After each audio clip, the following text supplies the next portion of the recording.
Naruto 683. The first read through, there's a lot of action, so it went by pretty fast. But if you stop and look at certain parts of it, it gets a lot more interesting, especially the end. Bear with me on this. Okay, in the beginning, I did find it pretty funny. You could see the hands trying to open the dimensional doorway to Sasuke, and Sasuke could see it on the side. I thought it was pretty funny.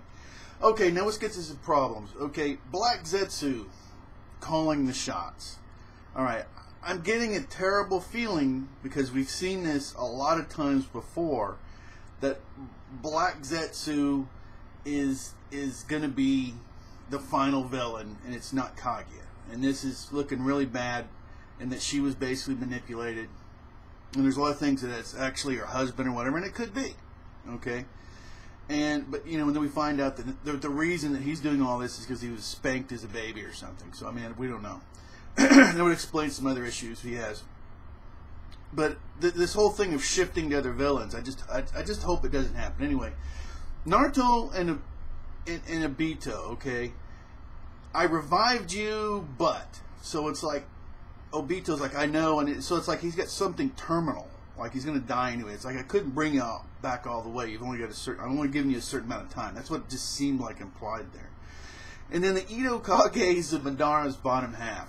So when he just regenerated his other half, okay, and then his other parts just, you know, okay, they're just lying around. So if he gets an arm cut off, he regenerates it, and then the other part of the arm is just lying around. And that's probably really key, right? And I'll get to it at the end. So people are trying they're trying to save. They pull away from the plant, and it just, you know, other branches come out and reconnect. Okay. So right now, the Edo Kages, their primary mission is to save people so they're not turned into Zetsus, and they have no clue how to do it. So, Tobirama, okay, Edo Madara emergency. I will just Tobirama. I will just sacrifice some random person that's wrapped up, going to be, you know, turned into a Zetsu, and so we can bring Madara back and we can question him, which goes back to something that I thought actually was the primary reason that Tobirama invented it, was so you could bring back dead people and, you know, that you fought against or whatever, and question them. So so he's going right into his old mode, right? But he just doesn't care about throwing away lives. Like, it's an emergency situation. We just kill people. And Hashirama tries the non-killing route first, right? And now somehow we get a Hagurama conference. It looks like everybody can participate in here. Now the rules. I think there's going to be a Hashirama power-up. I think that's what's going to happen, because that's who he's really visiting right there. He says, oh, you're a kind person. You're somebody from, you know, I've done all of Ninshuu, you know. So he's going to get a Ninshuu power-up, is what it looks like, big time. So if I understand this whole thing correctly on who Hagurama can talk to, everyone that Hagurama has communicated with so far that I'm aware of, okay, has been in some quasi-near-death kind of situation, okay. So Edos, I guess, would fit in that, since they're not really alive. So they probably fit within that realm. So that probably makes sense. And even Madara right now is not entirely alive. So he, in and of himself, that may make sense too. But I think his lower half really is key. Like I said, I'll get to that later. Let me just hit a few other points here. Okay, so the primary mission of the Kages, right, isn't to go find the others. It's to get everybody out before they ripen into Zetsus. Now, and then Sasuke really doesn't. I mean, he looks distraught. Okay, he just looks like, oh my gosh, you know, everything I try, it just doesn't work. And it's going to be hilarious once he gets saved. But even better is if I still hope that he gets in contact with some other beings or something that may be able to help them, or can give some kind of backstory of what's going on with Kaguya. Right, I really hope Sasuke finds some people, some sentient beings there to communicate with. That'd be pretty interesting. Of course, the bad thing is well, we need more backstory on Kaguya and what's going on in the world anyhow. So I think that would be awesome.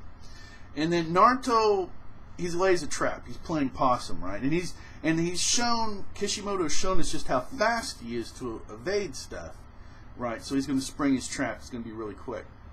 And Kaguya comes out to drain the rest of Naruto's chakra. Okay, so that's where it is. Everybody goes up. Now let's talk about the plans, okay? Obito's A plan right now is to save Sasuke. I'm sitting here, and comments please on this. Why would Kaguya go to where she dropped Sasuke off until after she's drained Naruto's chakra? Why? Why would she go back there? It isn't like how Obito was doing, where he just has this one point that he can skip to. She can go wherever she wants. She's not going back. I don't see she's going back to the desert planet when she's not, or dimension when she's not attacking Naruto. You know, I don't see this as working, and it seems like she can just do multiple dimensions anyhow. This whole plan just doesn't make any sense to me. All right, let's go to Plan B. Okay, I'll just call it Plan B, even though they didn't say anything about a Plan A and Plan B. Okay, Plan B would be what? Is to defeat Kaguya, where they're at. Okay, so, well, and that's another point. But anyway, so Naruto's got this trap set. She's coming in, and Obito's like, hey, I can synchronize myself, and then I can go jump. But I think it's more that he'll be able to harass her, okay, or maybe even stop her, and then possibly sacrifice himself to seal Kaguya somehow, somewhere in his own dimension, somewhere. You know what I'm saying?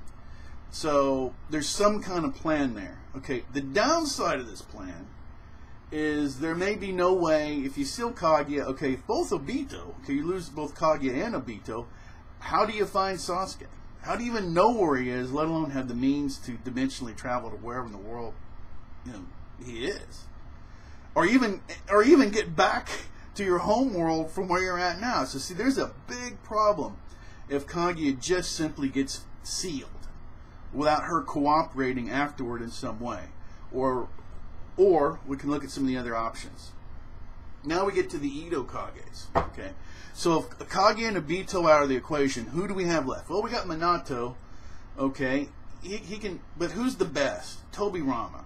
And I want to throw something else out here. He's also a sensor type. Okay. So if you need to transport, we got Tobirama, and Tobirama might be able to use the lower half of Madara, his chakra and everything, since he's like some huge ultimate sensor type guy. I think he's just top of the line sensor type person also, that he might be able to figure out dimensionally, having those two skills together, where the rest of Madara's hole that's been transformed into Kaguya actually is located. Maybe I'm trying to understand with the information I have here how this can work. Okay, but anyway, we'll figure this out as we always do in the Hangout. It's like I say, you take a look at some of the problems that are in there that the heroes are facing, and this gets more interesting. And this, because of all the action, will definitely be much better in the anime. But anyway, until next, and definitely make the Hangouts if any way possible. Until next time, take care.